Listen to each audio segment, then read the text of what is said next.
दर्शकों जय हिंद, वंदे मातरम। पंच महापुरुष योग की सीरीज़ में आज ये तीसरी वीडियो है। पहले 3 योग के बारे में बता चुका हूँ।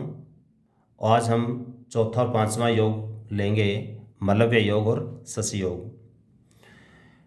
आपको पिछली वीडियो में बताया था कि जिनकी कुंडलियों में पंच महापुरुष योग होते हैं वो व्यक्ति शीर्ष तक जाते हैं, मतलब टॉप तक जाते हैं। जिस भी क्षेत्र में जाएंगे वो हमेशा अच्छा नाम ही कमाएंगे। वो उनको आगे बढ़ने से कोई रोक नहीं सकता, बेशर्ते कि कोई नेगेटिव योग उनकी कुंडली में ना हो।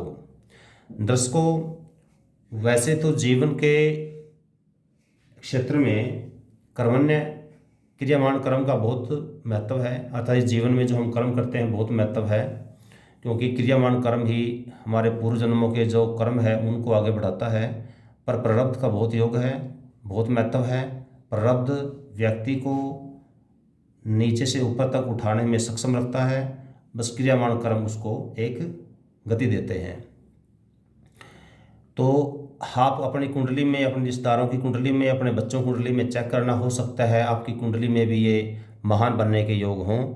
जिनकी कुंडली में पंच महापुरुष योग में से कोई एक योग भी होगा तो वो जीवन के हर क्षेत्र में उन्नति करेगा। जिस भी क्षेत्र में जाएगा वो बहुत ऊंचाई तक जाएगा। तो हम शुरू करते हैं मलव्य योग के बारे में। तो मलव्य योग जो बनता है वो बनता है शुक्रदेव के कारण बनता है। शुक्रदेव का प्रभाव रहता है। अब आपको पता होना चाहिए, पिछली वीडियो मैंने बताया था शुक्रदेव की 2 राशियां होती हैं, दूसरी और 7वीं, मतलब वृषभ और तुला। ये 2 राशियों के शुक्रदेव स्वामी हैं। और शुक्रदेव 12वीं राशि मतलब मीन राशि में उच्च के होते हैं। तो कुल मिलाकर के राशियां होगी 3, कौन सी? दूसरी, 7वीं और 12वीं। जब शुक्रदेव इन तीनों राशियों में, अर्थात 2nd, 7th और 12th, इन तीनों राशियों में केंद्र में कहीं बैठा हो, केंद्र में, इनको केंद्र भाव बोलते हैं। ये पहला घर है, ये चौथा घर है, ये 7वां और 10वां, इनको ये केंद्र स्थान होता है। इनमें कहीं पर भी शुक्रदेव इन राशियों में बैठा हो, एक बात याद रखना कि आप ये रट्टा मत लगा लेना कि शुक्रदेव यदि यहाँ बैठा है तो मलव्य योग बनेगा ही। राशियों का बहुत महत्व है, दूसरी, 7वीं और 12वीं राशि में ही बनाएगा, अदरवाइज योग नहीं बनेगा। तो जब ये जिन कुंडलियों में योग होगा तो ऐसा व्यक्ति शुक्र से प्रभावित होगा। अब आपको पता है शुक्र किसका कारक है? शुक्र सुख का कारक है, सुंदरता का कारक है। तो ग्रह अपने जो कारक तत्व है उसको बढ़ाएगा। सुख का कारक है तो सुखों को बढ़ाएगा। तो ऐसे जातक के पास नौकरों चाकरों कभी नहीं होती, हमेशा नौकर चाकर इसके अंडर काम करते हैं। इनके पास वाहन का सुख, गाड़ियों का सुख और भवन का सुख, बड़े बड़े बिल्डिंग, बड़े बड़े भवन, आलीशान बंगले इनके अधिकार क्षेत्र में होते हैं। क्योंकि ये सुंदरता कारक है तो शुक्रदेव के प्रभाव से ऐसा जो जातक है या जातिका है वो सुंदर होगी, बहुत आकर्षक होगी। और इसके अलावा यदि हम कैरियर की बात करें, शुक्रदेव के प्रभाव से ऐसा जातक है वो फैशन के क्षेत्र में बहुत आगे तक जाता है, बहुत अच्छे लेवल कलाकार हो सकता है। जितने भी हमारे इंडस्ट्री में काम करते हैं, कलाकार इंडस्ट्री में, बॉलीवुड वगैरह में, उनकी कुंडली में ज़्यादातर, कलाकारों की कुंडली में ज़्यादातर मलव्य योग देखने को मिलता है।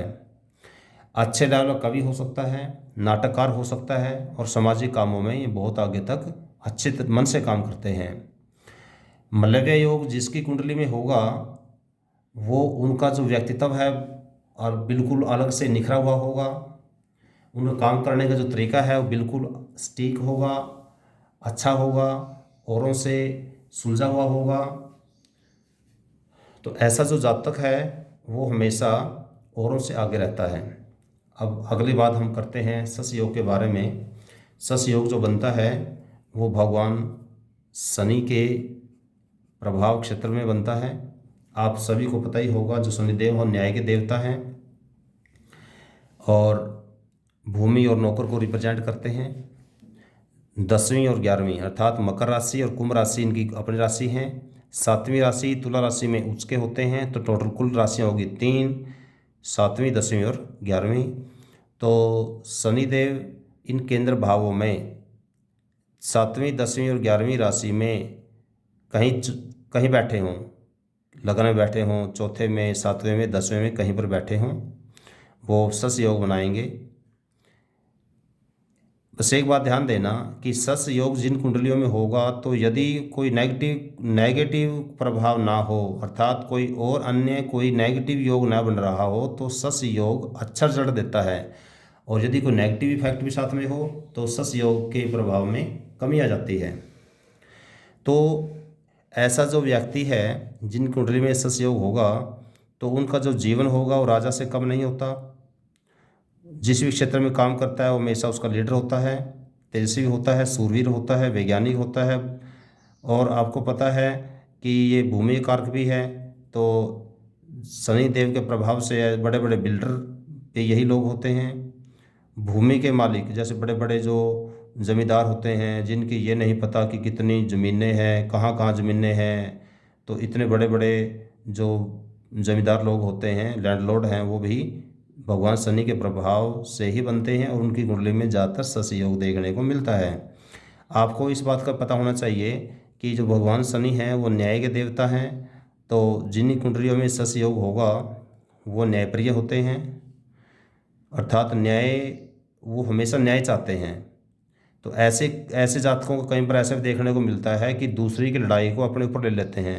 जैसे सपोज किसी कार्यालय में गए, किसी ऑफिस में गए, वहाँ कोई और व्यक्ति खड़ा है जिसका काम अधिकारी काम नहीं कर रहे हैं, तो ऐसे जातकों को गुस्सा बड़ी जल्दी आ जाता है, तो दूसरे की लड़ाई को अपने ऊपर ले लेते हैं और कहते हैं भी आप काम क्यों नहीं कर रहे इसका। तो ऐसे जो जातक हैं सस योग वाले, वो हमेशा न्याय के लिए सामाजिक कार्य में लगे रहते हैं, समाज को न्याय दिलाने के लिए काम में लगे रहते हैं। तो ये न्यायप्रिय होते हैं। यदि वो जज होते हैं तो न्यायप्रिय जज होंगे, अर्थात बिकाऊ जज नहीं बनेंगे। यदि कोई वकील है जिनकी कुंडली में सस योग है, तो हमेशा वो अच्छे केस पकड़ेगा, न्याय जिसके पक्ष में न्याय होता है वैसे ही केस पकड़ता है। जिन्होंने खुद अपराधी है ऐसे केस, अपराधियों केस ऐसा व्यक्ति नहीं पकड़ता। जिस भी क्षेत्र में जाएगा वो हमेशा न्याय पसंद होगा। धन्यवाद। यदि आपको लगता है कि ये सामाजिक क्षेत्र के लिए, सोशल वर्क के लिए मैं ये अच्छा काम कर रहा हूँ, तो अप्रिशिएट करना, इस चैनल को सब्सक्राइब करना, शेयर करना, बेल आइकन दबाना, और इसके साथ साथ कमेंट भी ज़रूर देना कि आपको कैसा लगा। धन्यवाद।